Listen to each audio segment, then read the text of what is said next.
Түз эфирде жаңылыктардын кезектеги чыгарылышы менен тааныштырабыз. Саламатсыздарбы? Бүгүн Ош шаарында президент Сооронбай Жээнбековдун катышуусунда Санарип Кыргызстан региондорду өнүктүрүү аттуу биринчи телекоммуникациялык форум өтүп жатат. Форумга мамлекеттик органдардын, депутаттык корпустун, бизнес коомчулуктун, электр байланыш компанияларынын, операторлорунун, коомдук уюмдардын жана эл аралык уюмдардын 500дөн ашык өкүлдөрү катышып жатышат. Форумдун катышуучулары Санарип трансформациялоо боюнча мамлекеттик программаларды ишке ашыруунун жүрүшү менен таанышып, күндөлүк көйгөйлөрдү жана өлкөнүн Санарип экономикасынын негизи катар байланыш тармагын өнүктүрүүнүн келечегин талкуулашууда. Чет элдик жана атамекендик телекоммуникация рыногун талдап, өлкөнү санариптештирүү процессиндеги электр байланыш операторлорунун иш тажрыйбасын карашууда.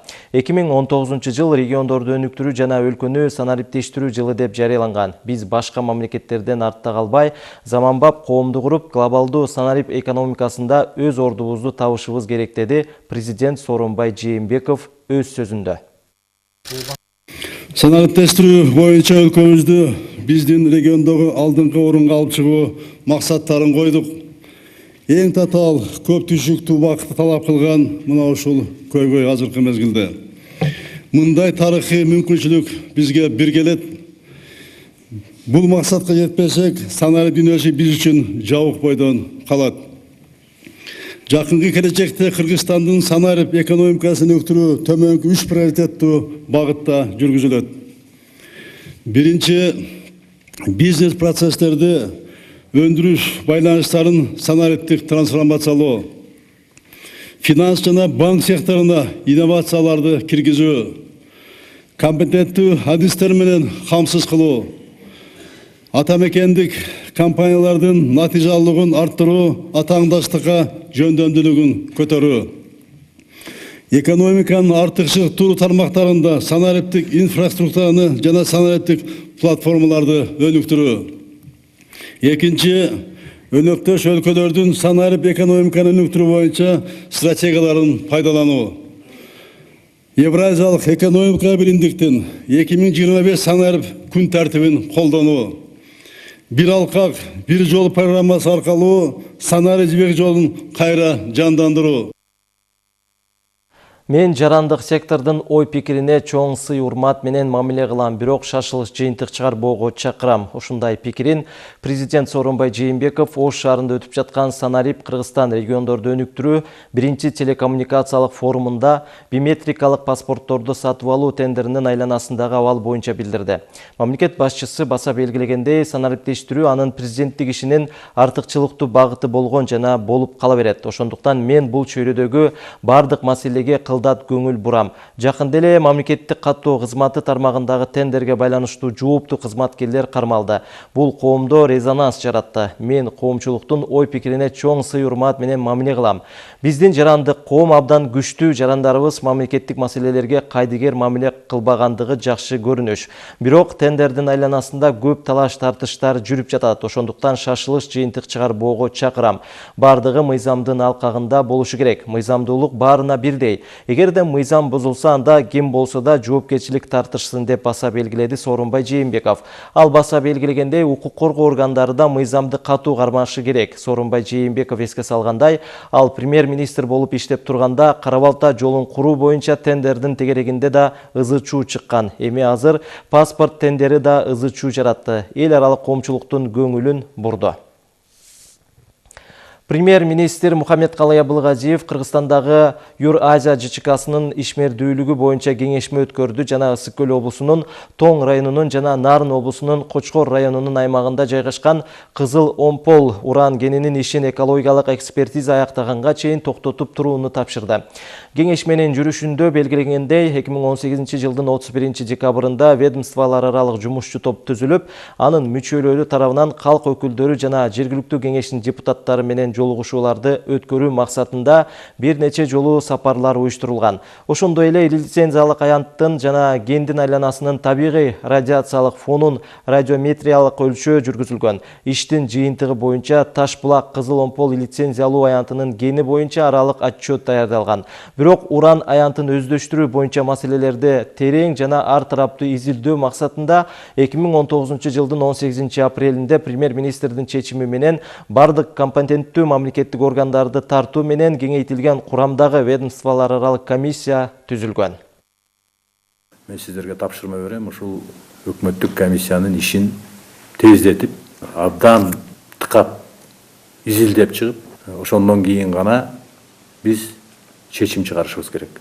Сөзсүз түрдө комиссиянын ишине жогорку кеңештин депутаттарынан, жергиликтүү кеңештин депутаттарынан, активдүү жарандардан кошолуп, сөзсүз түрдө экология тармагында ушундай кендердин таасири боюнча адистерди тартып комиссиянын алкагына ишине. Бул жерде бизде Кыргызстанда бардык саясат ачык айкын жүрүш керек. Өзгөчө жарандардын ден соолугуна жана жаратылышыбызга, экологиябызга. Эгерде биздин жарандарыбыздын ден соолугуна зыян келтире турган болсо, экологиябызга зыян келтире турган болсо, анда бул кенди иштетпесибиз керек. Жок, азыр технологиялардын бардыгы заманбап болот. Адамдардын ден соолугуна зыян келбейт. Жаратылышыбызга, экологиябызга зыян келбейт, бузулбайт дей турган болсок, анда башкача чечим алышыбыз керек.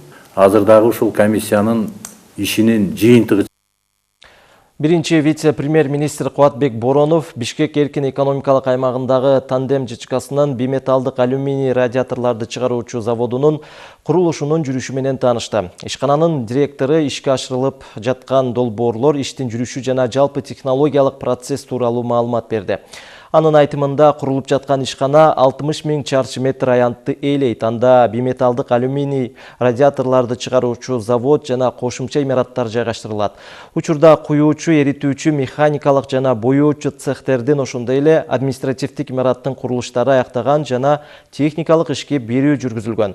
Биринчи баскычта кубаттуулугу 7 миллион даана болгон линияны ишке киргизүү пландалууда. Заводдун долбоордук кубаттуулугу 22 миллион даана алюминий радиатору болсо, ал эми иш менен камсыз кылуу 400-500 адамды түзөт. Биринчи вице-премьер-министр өзгөчө белгилегендей, өкмөт чет элдик инвесторлордун ишмердигин жогору баалайт жана өлкөгө инвестицияларды келиши үчүн жагымдуу жана болушунча ыңгайлуу шарттарды түзүүнүн үстүндө иштеп жатат. Башка кабарлардан 19 апрелде Манас аэропорт өткөрүү бекетинен Конго Республикасынын жараны чек араны мыйзамсыз өтүү учурунда кармалган. Бул тууралуу УКМКнын басма сөз кызматы билдирди. Ал электрондук жасалма виза менен Москва Бишкек авиакаттам менен учуп келип, чек араны мыйзамсыз өтүп кетүүгө аракет жасаган. Чек ара кызматкерлери текшерүү учурунда аталган чет элдик жарандын Кыргызстанга визасы жок болуп чыккан жана ал электрондук жасалма виза менен учуп келгени аныкталган. Текшерүүнүн жыйынтыгы менен ал адамды келген жагына кайтаруу чечими чыгарылган. Эске сала кетсек, ушуга окшогон факт февраль айында Нигерия мамлекетинин 2 жараны боюнча дагатталган. Алар да ушундай эле жасалма электрондук виза менен Кыргызстандын аймагына мыйзамсыз кирүүгө аракет кылышкан.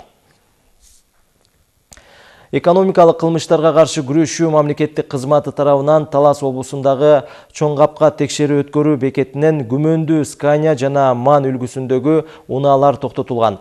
Текшерүү учурунда салыктан качкан жарандар жалган документ менен күйүүчү май ташып баратканы белгилүү болду. Бул факт кылмыштардын жана жоруктардын реестрине каттоого алынды. Финансы полициясынын аракети менен мамлекеттин бюджетине 1 миллион сом салык кайтарылган. Азыркы учурда териштирүү иштери уланууда. Ушул экономикалык кылмыштарга каршы күрөшүү мамлекеттик кызматы коррупцияга каршы текшерүү иш-чараларын өткөрүүдө. Эртең Бишкек Торугарт унаа жолунун 108-чакырымында жардыруу иштери жүргүзүлөт. Буга байланыштуу жол убактылуу жабылып турат. Бул тууралуу Кыргыз темир жол ишканасынын басма сөз кызматы маалымдады. Билдирүүгө караганда 23 апрелде саат 8-ден 22-ге чейин жолдун 103-117-чакырымында транспорттун жүрүшүнө чектөө киргизилет. Унаалар айланма жол аркылуу өтсө болот. Бүгүн көпчүлүк аймактарда жаан жаап, бийик тоолуу райондордо кар жаашы күтүлөт. Чүй, Талас, Ош, Жалал Абад, Баткен облустарынын кээ бир райондорунда жана Ысык көл облусунун чыгышында жаан-чачын катуу жаайт. Бийик тоолуу райондордо жолдор тайгак жана тоңголок болот. Батыштан соккон шамалдын ылдамдыгы кээ бир райондордо секундасына 15-20 метрге жетиши күтүлөт. Абанын температурасы бир аз төмөндөйт. Мындай туруксуз аба ырайы айыл чарба иштерин, унаа, энергетика жана коммуналдык кызматтардын ишин жана жайыттарда малды кармоону кыйындатат. Күтүлүп жаткан нөшөлүү жаан-чачынга байланыштуу Чүй, Талас, Ош, Жалал абад жана Баткен облустарындагы дарыяларда суунун деңгээли көтөрүлүшү күтүлөт. Тоо этектериндеги райондорунда сел жүрүшү мүмкүн. Ош шаарында кээ бир аймактарда ичүүчү таза суу берүү убактылуу токтотулат. Жазгы профилактикалык иштерине байланыштуу 24 апрель түнкү саат 24-төн баштап 25 апрель саат 24:00-гө чейин суу берүү токтотулат. Ош шаарынын Манас Ата, Туран, Достук кичи райондорунан жана Калинин массивинен башка аймактарында убактылуу берилбейт. Ош шаар суу канал муниципалдык ишканасы шаар тургундарын ушул убакытка жете турган сууну камдап алууңуздарды суранат. Жалал абад облусунун Базар Коргон районунун Акман айыл аймагында 19 апрель күнү саат 17 чамасында 2014 жылы туулган бала дайынсыз жоголгон. Бул тууралуу Өзгөчө кырдаалдар министрлигинин басма сөз кызматынан кабарлашты. Маалыматка ылайык, издөө иштерин жүргүзүү үчүн жалпысынан 133 адам тартылган. Анын ичинен Өзгөчө кырдаалдар министрлигинен 40 куткаруучу, Ички иштер министрлигинен 28 кызматкер жана 65 адам жергиликтүү тургундар издөө иш-чаралары уланууда. Ош түрк дүйнөсүнүн маданий борбору аттуу эл аралык саамалыктын алкагында өтүп жаткан би фестивалынын жыйынтыгы чыгарылды. Жалпы 15 би топтору улуттук бийин бийлешип, алдыга Казакстандын Жорго би ансамблі менен Азербайжандын Азербайжан аттуу би тобу озуп чыгып, биринчи орунга ээ болду. Ал эми экинчи орунду Түркменистандын Мары тобу менен Башкортостандын Стерлитамак мамлекеттик би театрынын өнөрпоздору алышса, Туркиянын бийчилери 3-чү орунду ээлешти. Калган катышкан би топтору түрдүү номинациялар боюнча сыйлыктар тапшырылды. Эл аралык иш-чаранын алкагында жалпысынан 17 мамлекеттин өнөрпоздору катышып, түрдүү маданий саамалыктар менен коштолууда. Ийгиликке жетишкен өнөрпоздор чоң кубаныч менен кабыланышууда. Би фестивалынын жыйынтыгы менен Ош улуттук драма театрында түрк тилдүү элдердин жыйынтыктоочу концерти өттү. Жаңылыктардын күндүзгү чыгарылышы соңуна чыкты. Ал эми кечки толукталган чыгарылыш 20:30 орун алат. Саламатта туруңуздар.